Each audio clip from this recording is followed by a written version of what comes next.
Kuongezeka kwa waovu ndani ya kanisa haina maana kwamba watakatifu wamekoma. Nielewe ndugu yangu, kuongezeka kwa waovu ndani ya kanisa haina maana kwamba watakatifu wamekoma. Nafikiri utanielewa nikikueleza kwa namna hii. Yaani sasa hivi ndani ya kanisa kumekuwa na tabia mbaya mbaya, tabia chafu chafu, tabia za ovyo ovyo, tabia za duniani. Zamani tulikuwa tunasema dhambi imeongezeka duniani, watu wamekuwa waovu, lakini hizo tabia zimekuja mpaka ndani ya kanisa, zimeingia mpaka ndani ya kanisa, mpaka watu wanadiriki kusema ulokole ilikuwa zamani, utakatifu ilikuwa zamani. Hapana rafiki yangu, utakatifu upo mpaka sasa hivi. Utakatifu upo na watakatifu wapo mpaka sasa hivi. Haina maana kwamba maovu kwa sababu yameongezeka, zile tabia zilizokuwa zimezoeleka zinafanyika, zinatendeka huko duniani sasa hivi na kanisani zinatendeka. Yani kuvaa vimini kanisani, kuvaa visuruali vimekubana, kuvaa nguo imekuchora, kuwa wasengenyaji, kuwa waongoongo, watukanaji, wamejaa ndani ya kanisa, wamejaa kanisani. Wazulumati, unakopa ulipi, madeni, hizo zote tabia zimejaa ndani ya kanisa. Uovu umekithiri ndani ya kanisa. Rafiki yangu, lazima nikwambie ukweli. Mimi mwenyewe ninasali, mimi mwenyewe ninaabudu. Kuna watu unasali nao, ukiwa nao kanisani unawaona ni watakatifu kweli, ni watakatifu kweli, ni watakatifu kweli. Wananena mpaka kwa lugha, wanahubiri, wanaimba, lakini ukikutana nao mtaani unaweza ukawakimbia, unasema hivi huyo ni yeye au siye? Mtu mmoja akasema, usiseme tumeokoka, sema nimeokoka. Kwa sababu watu wana maisha ya aina mbili, ana maisha ya kanisani na ana maisha ya nyumbani, mtaani au kazini. Yani akiwa kanisani ni mtakatifu, akiwa nyumbani anatukana, yani wezi amini. Yani akiwa nyumbani, utanielewa. Na watu hawa Biblia inasema wana mfano wa utauwa, wana mfano wa utauwa. Ukisoma kwenye kitabu cha Timotheo sura ya 2 mstari wa 5 inasema wenye mfano wa utauwa, lakini wakikana nguvu zake, hao nao ujiepushe nao. Yani wana mfano wa utauwa, wako kanisani, wana mfano wa utauwa. Biblia inatuambia tujiepushe na hao watu. Wewe ambaye una nia ya kweli, nia ya dhati ya kwenda mbinguni, jiepushe na hao watu, na usiache imani ukasema hamna cha Mungu hapa kwa sababu eti maovu yameongezeka ndani ya kanisa. Hapana, watakatifu wapo, watakatifu wapo. Hata kama maovu yameongezeka, watakatifu bado wapo. Mpaka Yesu anarudi, watakatifu wataendelea kuwepo. Na ndio maana Biblia inatuambia watakao baki hai hawatawatangulia wale ambao wamekwisha kufa, kwa sababu wale waliokufa watafufuliwa kwanza, na walio hai watahuishwa, miili yao itabadilishwa ifanane na miili ya mbinguni, nao watanyakuliwa kwenda kumlaki Bwana Yesu Kristo mawinguni. Sasa unaweza ukajiuliza, inawezekanaje? Inawezekana kwa sababu hata kama mtu anaenda kanisani kila siku, anaenda ibadani kila siku, anaimba, anahubiri, anaomba, inawezekana mtu kuwa na mfano wa utauwa, kwa sababu mstari wa 7 kwenye hii Timotheo sura ya 2 mstari wa 7 neno la Mungu linasema wakijifunza siku zote, ila wasiweze kabisa kufikia ujuzi wa kweli.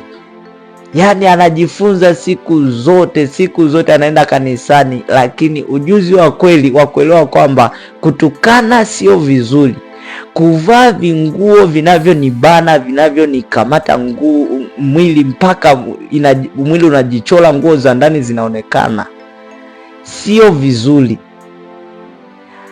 Kuwasengenya watu sio vizuri. Yani mpaka kufikia kuelewa hicho kitu ni ngumu sana. Inakuwa shida kwake, hata kama anaenda kanisani kila siku, hata kama anaomba, inakuwa shida kwake, kwa sababu kufikia ujuzi wa kweli kwake ni changamoto. Ameng'ang'ania hivyo tabia vya ovyo. Watu wengi wanajificha kwenye kimvuli cha kusema hakuna watakatifu, hakuna watakatifu, wote tu ni sawa, wote tuko sawa tu. Amna, hatuko sawa wote. Mimi sio kama wewe, wote hatuko sawa, hatuko sawa. Ndiyo, tunasali wote kanisani pamoja, wote tunasali dhehebu moja, wote ni Wakristo, lakini hatuko sawa. Usiseme tumeokoka, sema nimeokoka. Kila mmoja na nafasi yake, kwenye nafsi yake anajijua ye mwenyewe.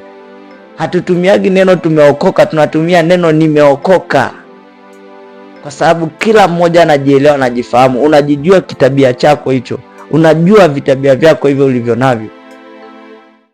Unasema inawezekanaje hiyo mtumishi? Inawezekana, ndiyo, kwa sababu Biblia imetuambia kwamba wana mfano wa utauwa. Na ukisoma mstari huu wa pili utajiona na wewe mwenyewe uko kwenye kundi gani. Mstari wa pili anasema, maana watu watakuwa wenye kupenda fedha, watakuwa wenye kujipenda wenyewe, wenye kupenda fedha, wenye kujisifu, wenye kiburi, wenye kutukana, wasiotii wazazi wao, wasio na shukrani, wasio safi, wasiopenda wakwao, wasiotaka kufanya suluhu, wasingiziaji, wasiojizuia, wakali, wasiopenda mema. Mstari wa 4 anasema, wasaliti, wakaidi, wenye kujivuna, wapendao anasa kuliko kumpenda Mungu. Unapenda anasa kuliko kumpenda Mungu. Yaani wewe uko kanisani lakini anasa zote ni zako. Maisha, yaani wewe kiburi, kujivuna, hupendi suluhu, umekosana na mtu, hupendi kuomba msamaha, hupendi kusamehe, unasema yaani mimi hata sitamsamehe mpaka naingia kaburini, afu na anaendaga kanisani. Wewe unajifunza kila siku lakini hautaki kufikia ujuzi wa kweli. Unasema mtumishi, imeandikwa wapi kuwa hivi? Imeandikwa wapi? Imeandikwa wapi? Kuna somo lililopita nilisema kwa habari ya makeup. Nikasema unapaka makeup, unaniambia mtumishi, imeandikwa wapi kupaka makeup ni dhambi? Kwa sababu tu umeona mchungaji amepaka, kwa sababu tu umeona mchungaji amepaka. Maana sasa hivi kuna wachungaji hadi wanawake. Umeona mchungaji amepaka, unasema imeandikwa wapi? Mbona mchungaji kapaka? Mbona mchungaji kapaka? Rafiki yangu, hiyo sio sababu ya wewe kukifanya hicho kitu, sio sababu, hata kama haijaandikwa mahali. Kwa sababu eti mchungaji amevaa vinguo vya kumbana, basi na wewe unataka uvae vinguo vya kumbana. Kwa sababu umesikia kuna mchungaji fulani kafumaniwa, basi na wewe unasema hamna mtakatifu mpaka mchungaji kafumaniwa. Sio siri, tunazisikia hizi habari. Usije ukafikiri na nani. Wako wachungaji wanafumaniwa, wako wachungaji wanatembea na washirika wao, tunazisikia hizo habari. Lakini hiyo sio sababu ya kusema watakatifu wamekoma. Watakatifu wapo, na Yesu akirudi watanyakuliwa. Tutanyakuliwa kama Yesu akirudi leo, tunanyakuliwa, tunaenda kumlaki mawinguni. Watakatifu wapo. Kuongezeka kwa maovu ndani ya kanisa haina maana kwamba watakatifu wamekoma. Rafiki yangu, acha hiyo tabia ulionayo. Badilika, kubali kubadilika. Yesu Kristo anarudi. Hizi ni nyakati za hatari, tuko nyakati za mwisho. Biblia inasema kwenye Timotheo 3 mstari wa 1 anasema, lakini ufahamu neno hili ya kuwa siku za mwisho kutakuwa nyakati za hatari. Yaani inaposema nyakati za hatari, maana yake ndo kama hivyo. Unakuta mchungaji, mwimbaji, mchungaji, sijui shemasi, sijui washirika, yaani unakuta wako ovyo ovyo, wanatenda mambo ya ovyo ovyo, wanatenda vitu vya ovyo ovyo. Hasa ukichukua kwa picha hiyo, unaweza kusema hamna mtakatifu. Hapana, sio kweli. Watakatifu hawatakoma mpaka Yesu anarudi. Watakatifu wataendelea kuwepo. Acha hiyo tabia yako, acha hiyo tabia yako. Yesu Kristo anarudi, tuko nyakati za mwisho. Yesu Kristo anarudi. Acha hiyo tabia, sio nzuri. Badilika, kubali kubadilika. Yesu akutengeneze, kubali kubadilika. Acha Yesu akirudi tupate kurithi uzima wa milele pamoja. Wewe rafiki yangu, nataka niombe kwa ajili yako, kwa ajili ya hiyo tabia ambayo inakutesa na inakusumbua, ili Mungu apate kukuponya. Baba, katika jina la Yesu, ninaomba kwa ajili ya ndugu huyu. Huenda ni mtumishi wako, huenda anatumika, huenda anahubiri, huenda anaimba, huenda ni muombaji, huenda ni mchungaji, huenda ni mchungaji, huenda ni watumishi wanaotumika katika kanisa, lakini wanaishi maisha ya ovyo, maisha ya dhambi, maisha ya uovu. Baba, ninakusihi neema yako iingie ndani yao kuwabadilisha katika jina la Yesu. Shetani aliyekamata akili zao na fahamu zao, hata wakijifunza hawezi kufikia ujuzi wa kweli.